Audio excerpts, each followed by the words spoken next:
Bonjour à tous et à toutes. Aujourd'hui, nous sommes le dimanche 19 avril 2020, 110e jour de l'année et il reste 256 jours pour finir l'année en beauté. Nous sommes toujours dans la 16e semaine et le 19 avril, nous fêtons Sainte Emma. Donc, je vais passer à la lecture d'un conseil de vos anges et le conseil numéro 110. Sachez que votre avenir est sans danger. Nous voyons que votre avenir vous tracasse souvent. C'est pourquoi aujourd'hui, nous vous apportons l'assurance que tout va bien.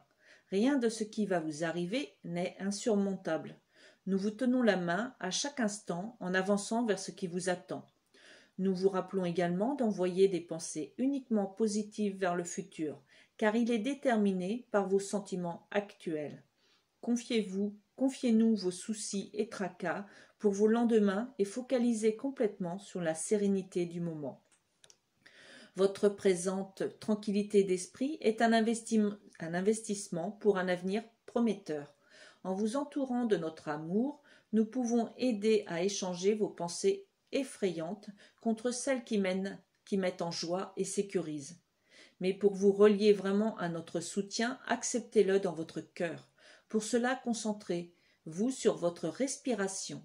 Inspirez toute l'énergie d'amour alentour et amenez-la au centre de votre être. Puis étreignez-vous en expirant toute votre tension. Continuez de faire ainsi appel à nous jusqu'à ce que vous soyez calmés et rassurés sur les événements à venir. En réalité, tout va pour le mieux. Plus vous connaîtrez et ressentirez cette vérité, plus vous la vivrez. Il est sans danger d'être serein aujourd'hui et à l'avenir. Pensée du jour. Je baisse la garde et m'autorise à me détendre dans l'assurance totale d'un avenir aussi brillant que je le choisis. Je m'engage aujourd'hui à maintenir mes pensées au niveau pur et élevé de l'amour. S'il vous plaît, les anges, aidez-moi à accueillir ce sentiment, maintenant et toujours. Donc maintenant, je reprends la lecture du livre de Louise Hay, Transformez votre vie, et je suis page 189. Je constate que la plupart des problèmes de vessie proviennent de contrariétés, souvent originaires de la relation avec le partenaire. Un aspect de notre féminité ou de notre virilité nous contrarie. Les femmes connaissent plus de problèmes de la vessie que les hommes, car elles taisent habituellement leur douleur. Une vaginite survient souvent après une blessure de la pensée romantique causée par le partenaire. Les problèmes de prostate sont généralement liés à l'image que les hommes se font d'eux-mêmes et à l'idée de perdre leur virilité en vieillissant. À l'impuissance s'ajoute la crainte. Elle provient parfois de la rancune ressentie envers une ancienne partenaire. La frigidité provient de la crainte et de la croyance selon laquelle jouir de son corps constitue un péché. Le dégoût de soi-même la provoque aussi.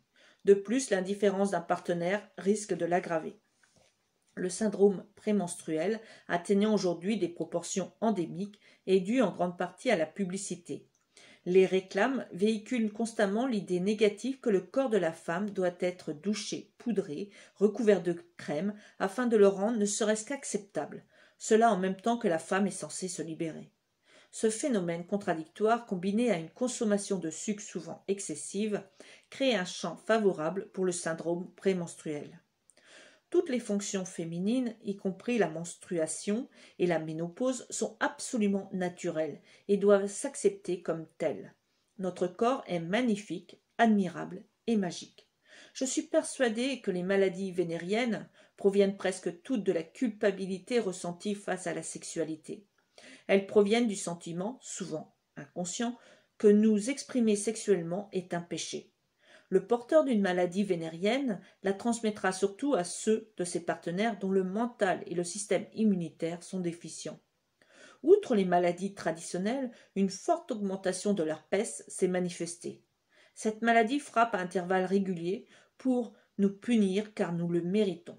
L'herpès survient fréquemment en même temps que des problèmes émotionnels. Il nous en apprend souvent beaucoup sur nous-mêmes. Appliquons maintenant cette théorie à la communauté homosexuelle. Les homosexuels connaissent les mêmes problèmes que tout le monde, mais exacerbés par le doigt accusateur que la société pointe sur eux. Même leurs parents acceptent difficilement leur état. Quelle lourde charge pèse sur leurs épaules. Par conséquent, les homosexuels ont créé le sida, maladie beaucoup plus effrayante que l'herpès, puisqu'elle est mortelle. Dans notre société, de nombreuses femmes appréhendent de vieillir, en raison du système de pensée qui glorifie la jeunesse. Pour les hommes, quelques cheveux gris ne représentent aucun handicap, bien au contraire. Un homme d'un certain âge jouit souvent de davantage de considération et attire plus l'attention. Les homosexuels ne sont guère favorisés par ce phénomène, car ils se sont créés une culture fortement axée sur la jeunesse et la beauté. Bien que tout individu soit jeune au début de sa vie, rares sont ceux qui correspondent aux critères de la beauté idéale. Notre civilisation attache une telle importance à l'apparence physique d'une personne qu'elle en oublie les sentiments. Si vous n'êtes ni jeune ni beau, on ne vous regardera pas. La personnalité ne compte pas, seul le corps compte. Cette conception est une honte pour notre culture. De nombreux homosexuels redoutent de vieillir en raison de l'importance que leur milieu attache à la beauté plastique. Mourir semble plus facile que vieillir. Le sida confirme cet état d'esprit terriblement négatif.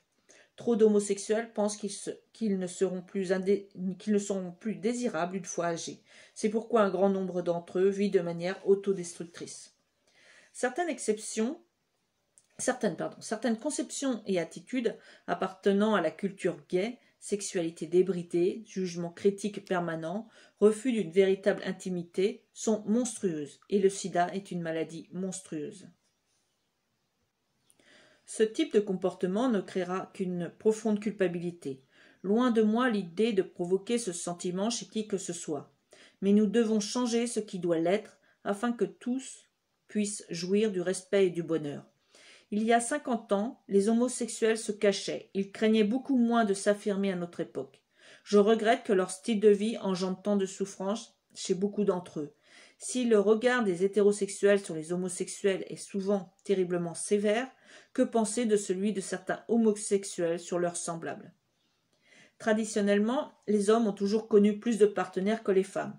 Et quand les hommes commencent à s'aimer entre eux, les occasions se multiplient encore. Pourquoi pas? Mais veillons à ne pas utiliser notre sexualité à tort. Certains hommes aiment avoir de nombreuses partenaires, avant tout pour satisfaire leurs besoins narcissiques. Je ne pense pas qu'il soit mal de connaître beaucoup de partenaires, et je ne condamne pas un usage très prudent de certains stimulants comme l'alcool. En revanche, si nous nous étourdissons tous les soirs et si nous avons besoin de nombreux partenaires quotidiens, dans le seul but de prouver notre valeur, nous ne pourrons évoluer positivement. Nous devrons donc modifier notre système de pensée. Le temps est maintenant venu de guérir et non de condamner. Nous devons transgresser les limites du passé. Nous sommes tous des expressions divines et merveilleuses de la vie. Exprimons-le dès aujourd'hui.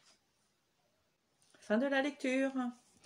Prends bien soin de toi et de tes proches. Je te souhaite une très belle journée dans la joie et la bonne humeur. Et je te dis à demain.